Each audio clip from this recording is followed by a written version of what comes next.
Page panel frame coming at you live. Semi-live. So today we're reviewing Nobody, which is a new movie starring Bob Odenkirk.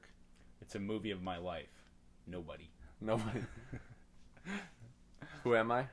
I'm a nobody. Nobody. But yeah. So this is honestly, I feel like this is a big solo performance for Bob Odenkirk. It is. Actually, like, I think when it comes to recommendation, for me to recommend this movie to somebody, I would say if you like Bob Odenkirk, if you like action, if you don't really want to think about the movie, this is just a fun time, and yeah, with the star main performance. Mm-hmm. Bob Odenkirk, also known as Saul Goodman from Breaking Bad. He's been typecast, I feel, as like a side character, a supporting character. But in this movie, like, he is at the reins of the movie, and he's got a lot of swagger that he brings to the role. So yeah, and I guess Hollywood's starting to notice that because he has his own movie spin-off TV show too. Yeah. Better Call Saul. Yeah, where he's the main star of that show. So as we're talking about Better Call Saul, Bob Odenkirk actually got a heart attack on the Better Call Saul set. I saw that. You saw that? Yeah. And so I was looking up some articles before this review, but he actually, the reason for his like speedy recovery, he actually says Nobody was probably the reason for that. His training for the movie Nobody. Really? Yeah. So. Yeah, he was slim. Yeah. So I guess. In shape. Yeah, if you don't like this movie, at least applaud it for Bob Odenkirk's health. I don't think that this movie really made a lot of money, though. Like, I think this is a hidden gem that not a lot of people saw. Yeah. Yeah, it's also coming at a time where, movie theaters are still kind of, like, limited in capacity. Yeah. A lot of movies are going straight to streaming. Mm-hmm. And what I'm noticing is there's a ton of new movies coming out. So I think this could easily get lost between, like, all these new releases, new TV shows. Yeah. In the marketing of this movie, I don't think they had an audience. Because, like... So the people that produced John Wick, and this is very reminiscent of John Wick. Yeah. With the action, with the fighting, with the violence. This is like John Wick if John Wick was a suburban dad, basically. Yeah. The marketing was like not directed towards anything though. Like I never really knew what this movie was about until I saw it on HBO Max, and I was like, you know what? I don't have anything else to put on. Let's just put this on. Pleasantly surprised by this movie. Yeah, and I heard that John Wick comparison. I didn't know it was actually the same writers, you said? Producers, yeah. So I heard that comparison, and like instantly I'm like, oh, I feel like this would be a fun time, especially with Bob Odenkirk. Yeah. At the star of the role. And we have some pretty good supporting cast too. Not really big names. Alexei Serebryakov. Serebryakov. Alexei Serebryakov as Yulian Kazmansko. Yeah, so he plays this like Russian mafia lord who's around the middle of the movie becomes the sort of the main antagonist to this is a bad time in history to be Russian. Yeah. It almost feels like this movie was created in like the last couple weeks because you have all these Russians just bad guys. Yeah. And they're all getting attacked and dying in brutal ways. Yeah. I do want to say Mr. Back to the Future, Christopher Lloyd. So he's Doc from Back to the Future. Oh, really? Yeah. No way. Yeah. I do kind of see that, yeah. He's great. He's he's one of my favorite characters, I think. I know, he's just this badass old dude that just gets away with everything. He's great. Yeah, and you don't realize how badass he is until later on in the movie. Let's talk about the first, 20 minutes of the movie. Yeah. I love the first 20 minutes. Really? I liked it a lot. I think, the very start, I think the very first scene where they show this cop interrogation, and you don't even know it's an interrogation. Bob Odenkirk has handcuffs on. He pulls out a cigarette, lights it, pulls out a can of tuna. Yeah. I thought he was just gonna eat it. Yeah. Get that wacky tobacco quick protein. Tuna combination. I hear that's highly sought after in the Food Network industry. It's a very tobacco the mixture. No, it's the mixture of flavors and essences. It's supposed to be really healthy, actually. do you scoop out the tuna with the cigarette? Yeah. That makes sense. No, that's a good combo. Yeah, you're like a phoenix rising out of the ash, or the tuna is rising out of the the ash. But then he pulls out a little kitty out of his pocket. Yeah. And then the cops who are interrogating say exactly what we're thinking. Who the fuck are you? Yeah, like what? Yeah. Who are you? And then that's when it kind of starts. And then like the 20 minutes, he's just the suburban dad. Yeah. That just like hates his life. Dude, when I saw the first 20 minutes, I was like, dude, I do not want my life to be like this. Yeah. I do not want my life to be like this. It shows the mundane routine. And you're like, dude, holy shit, like this is kind of what my life is like. Fuck. Yeah. Yeah. And I guess that's there's also like I guess like a theme like a lot of people want to move on from this brutal lifestyle. Mm. And it's kind of showing like what his new life has become, and it's like a question like, does he like this? Is this the reason he's going to go back to his previous lifestyle? Yeah. There's no excitement in his actual Yeah. life. Like he has no relationship with his kid. Like his kids resent him. I guess his daughter has a good relationship with him, but then he doesn't have a good relationship with his wife. They sleep with pillows in between them. Yeah. Yeah, and then his son like he doesn't respect them. Yeah, That's it's so like it's so scary. If I had a son and he didn't respect me like that, I'd be like, dude, Yeah. what the fuck? Yeah. I'd put my son in his place, dude.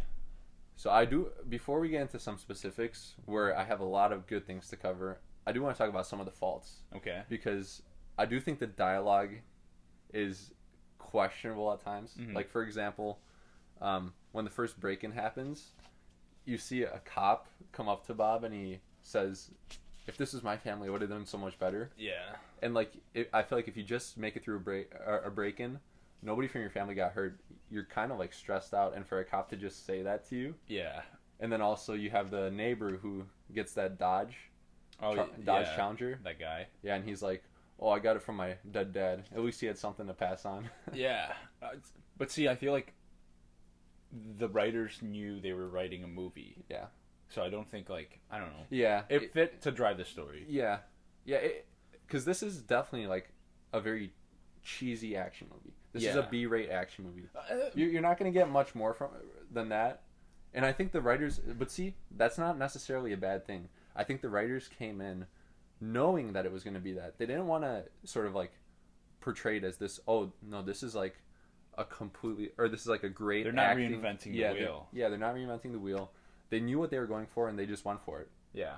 So... And that's why I think it succeeds. It does succeed. It doesn't take itself too seriously. It's not trying to push any boundaries in cinematography or drama or thriller. It's just a great action movie. If John Wick didn't have like this espionage story behind it, like this is basically John Wick reskinned, but just all the good parts of John Wick. Like I guess none of the also real world, because John Wick, as you see in like later chapters, it kind of morphs into this almost like comic booky type world. Yeah. This is like John Wick 1. With, like, I would say better action sequences. I mean, some of the stuff he does here is like, dude, this guy can fight. Yeah. And he doesn't ever use a gun, I don't think. Or no, he does. Near the end. But all of it is just, like, hand-to-hand, up close, in your face, visceral combat. Yeah. And it's just, like, really, like, you feel every punch. You feel it all. Yeah, and, I mean, it's brutal at times. You see a bunch of blood, a bunch of scars. Yeah. This is not an analytical movie. This is not trying to say a message. This is a movie that you go in, say on a Friday night. You go in, you say, you know what? I feel like turning my brain off for an hour and a half, just having a great time. Yeah. Just like it's a popcorn movie. Yeah. Just sit down, watch popcorn, have a great time. Yeah. Watch popcorn. Yeah. Look at the popcorn. Screw the movie. Yeah. Yeah. No, it's just like and it does make you feel a certain type of way. It's just like, okay, like everybody goes to work. Everybody, wants to have a family. Everybody wants to own a house. Like all this stuff that people idealize, right? Mm-hmm. And it's, this guy's living that. And it's not exciting for him. He wants his old life back, and he wants to be this like action hero that, and he does kind of get to be that. And it's like romanticizing excitement. Yeah. And I want to talk to you about well, we mentioned the family relationship, but I guess his relationship with his wife. Yeah. Because there are a lot of things there that weren't covered in the movie. So when he first goes out to fight, he comes back all beaten up. Mm-hmm. And I was expecting the wife to be freaked out. Because we don't necessarily know that he's been doing this for a long time.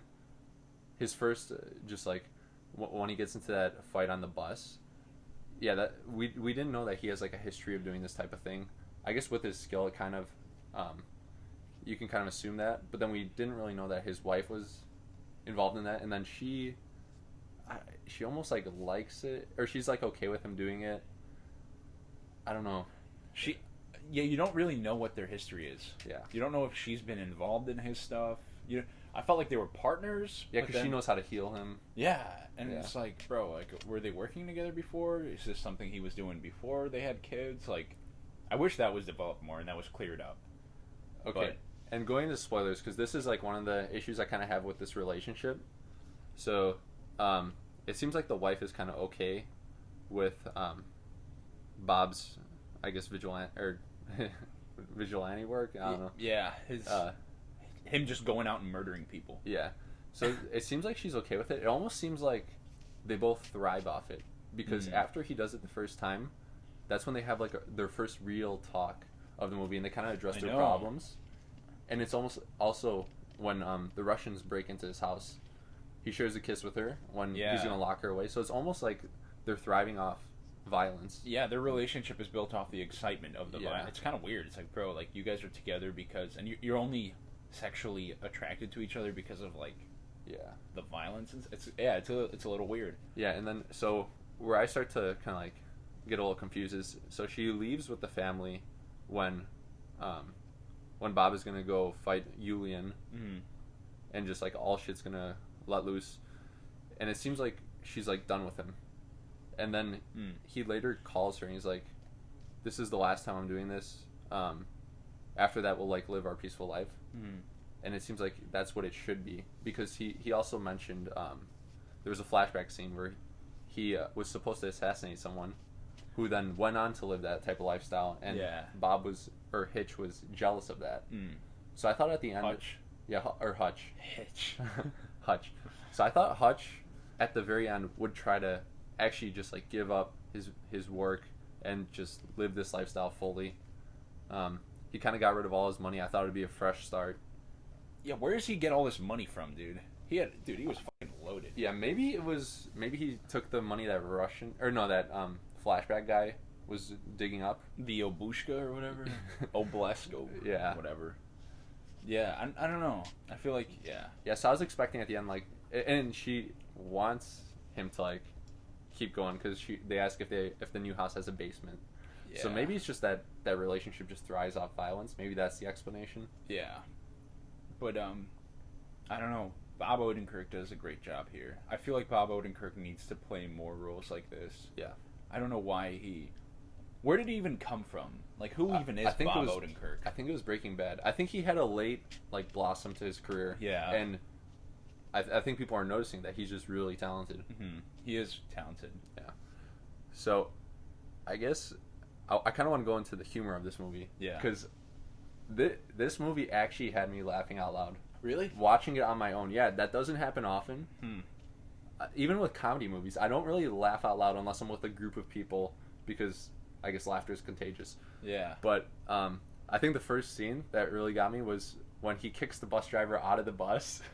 Oh, yeah. And he takes her phone before he goes to town on the Russian dudes. Yeah.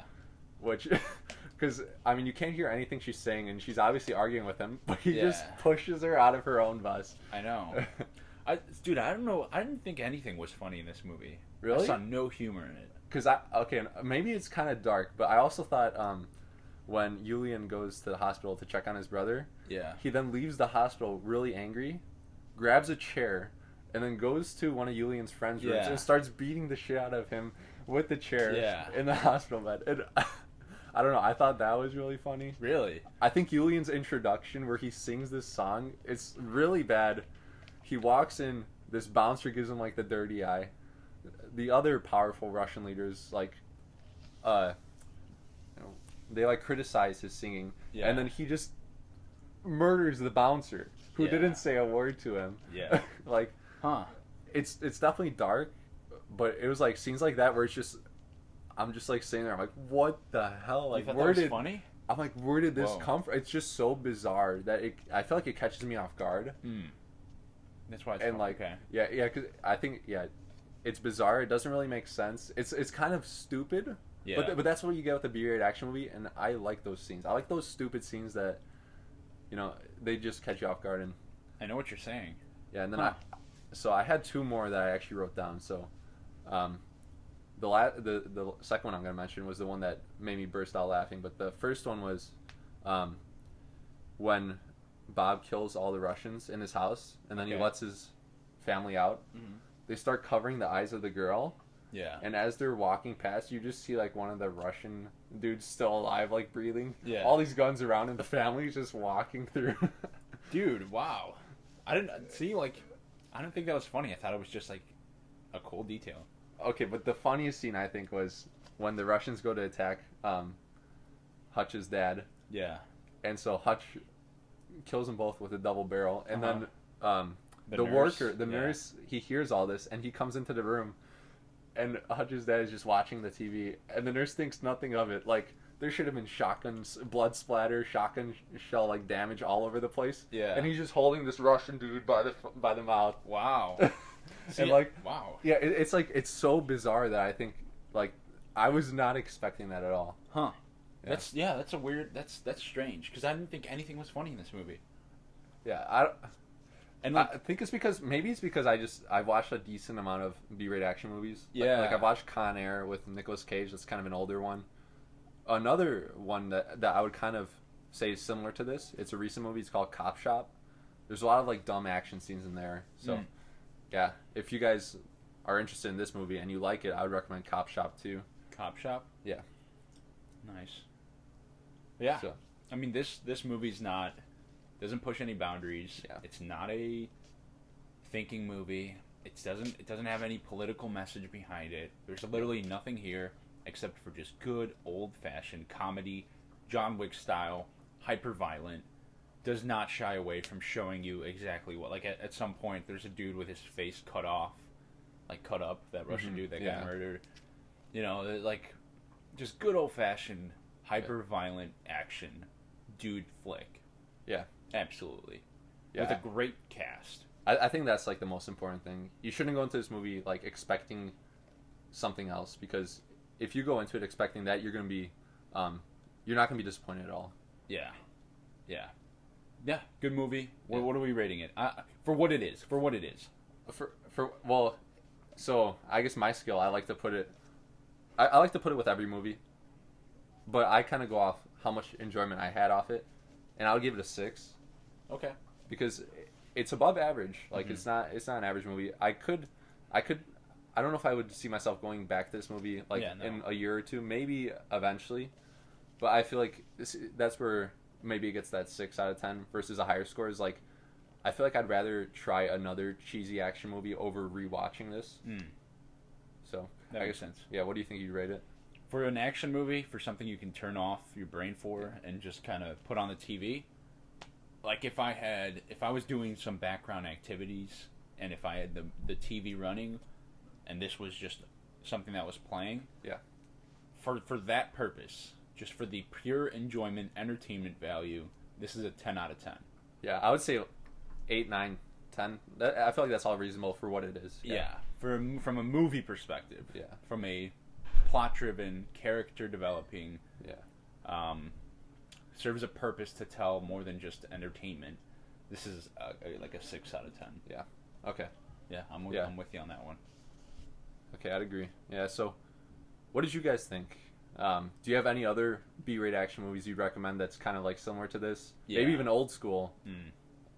And I guess Kill Bill, maybe. Yeah, I feel like that's a little bit deeper. That's deeper. It's definitely more artsy too. You got some like animation in there. Yeah, but shout out to our sponsor, Panera Bread. Yeah, unlimited coffee. Yeah, they do not sponsor us, but yeah, shout out. Yeah, and just remember, unlimited coffee at Panera. So unlimited coffee, you do have to pay, so it's not unlimited, but it is unlimited. You pay for it.